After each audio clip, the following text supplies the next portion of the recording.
To take your figure preparation to the next level, you need to use vector graphics softwares like Inkscape or Illustrator.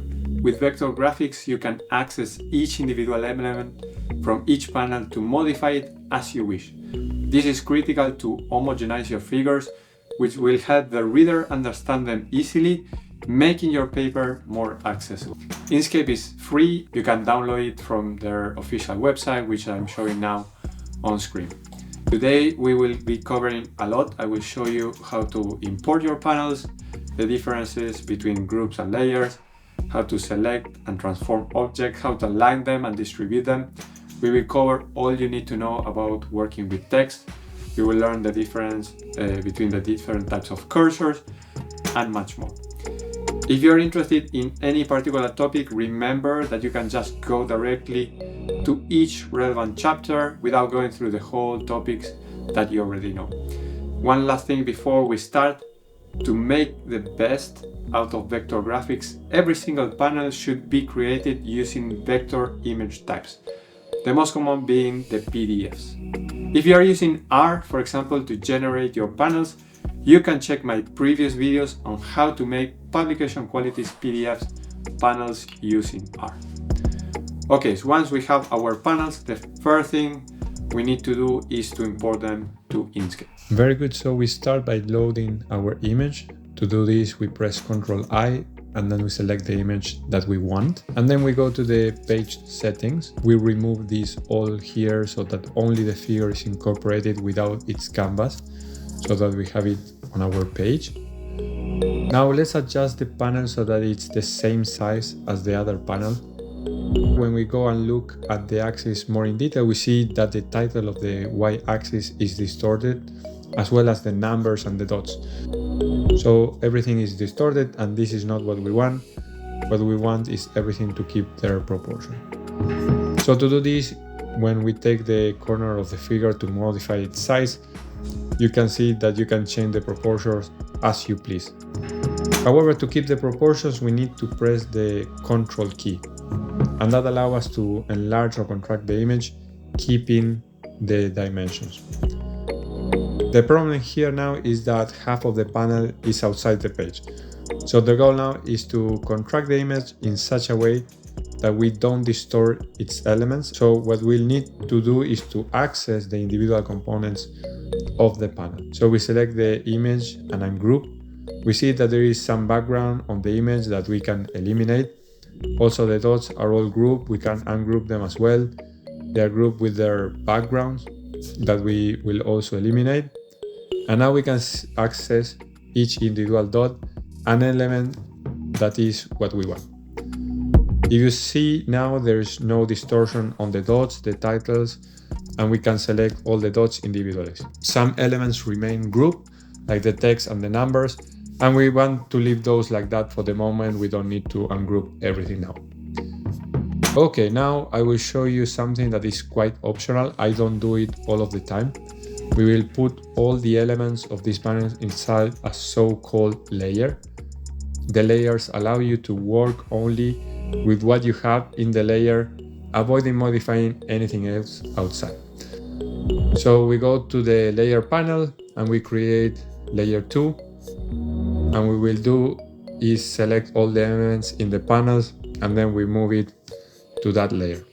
We have now two layers, layer 2, and I previously created layer 1. You can see what's inside and outside the layer by opening and closing this little eye here, and I can do the same with the other layer. As you notice, layer 1 has a closed padlock, so I cannot modify or touch anything from that layer. In contrast, layer 2 has the open padlock, and I can access each of the elements that are here, for example, this text from the x-axis. Okay, now let's try to compress the x-axis so that it fits within the page. First, I move the text out of the way so that this is not modified. And then I select everything else and compress it as much as I want. Now, if you go and see how the text looks, it's fine. The axis title is fine, the numbers are fine. The only thing that is changing are the dots.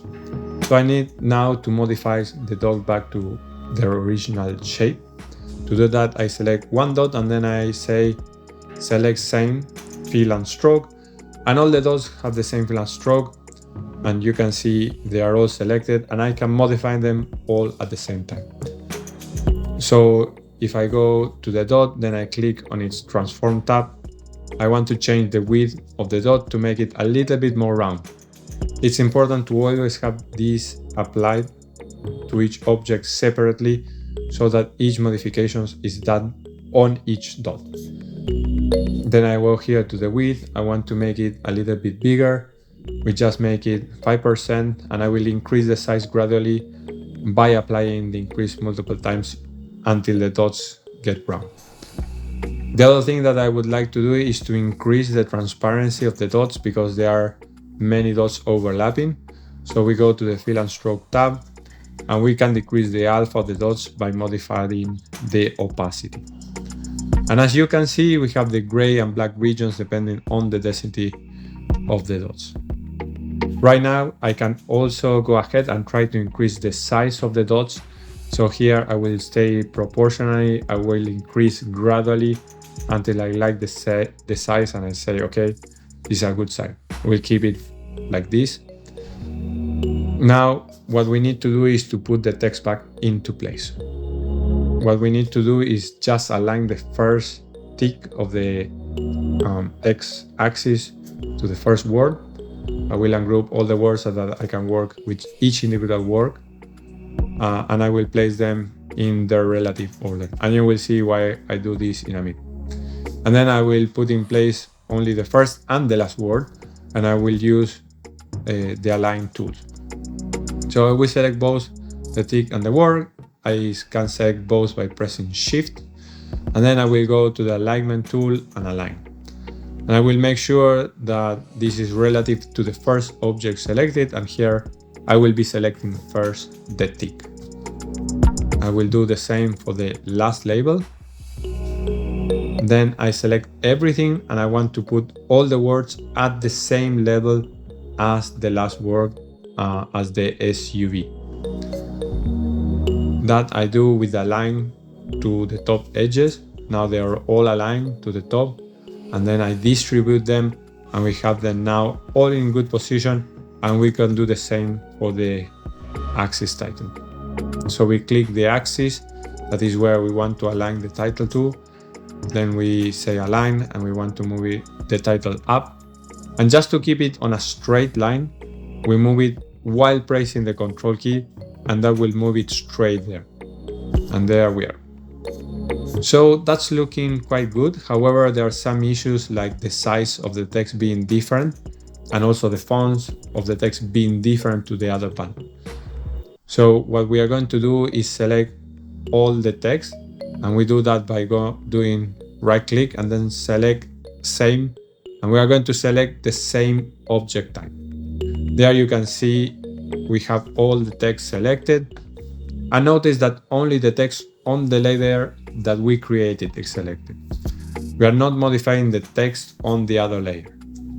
Next, what we want to do is go to text, and we need to check this remove manual kerns, and this makes the program treat the letters as part of a word rather than individual objects.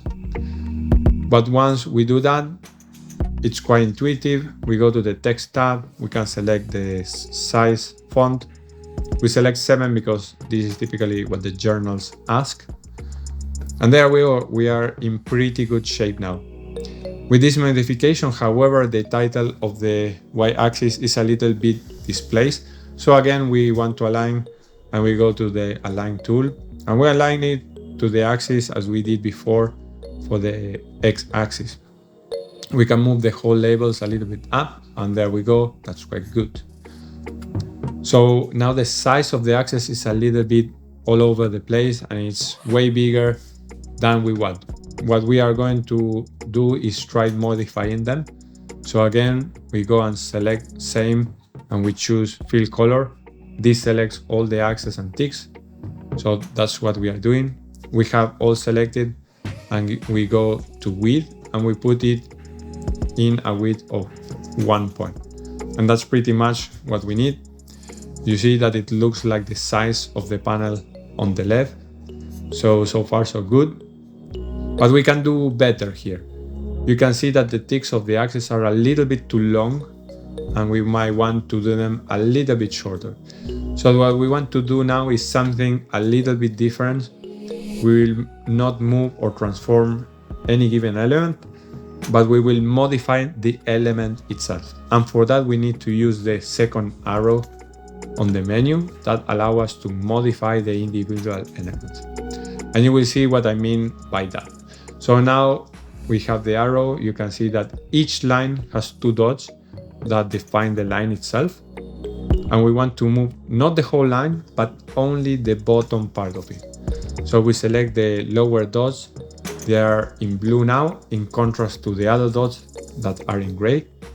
We can move them with the arrow, and only the selected dots will move up. And that makes the whole object shorter without modifying the position of the dots that we are not modifying. And we can move a little bit up the labels and the title to make it more compact. The same can be done with the y-axis. Again, we select the second arrow. We ungroup all the elements. We select again the second arrow. We choose the dots that we want to move, and we move them with the arrow. And then we can just adjust the title and numbers of the axis to make it a little bit more. Very good, so far so good.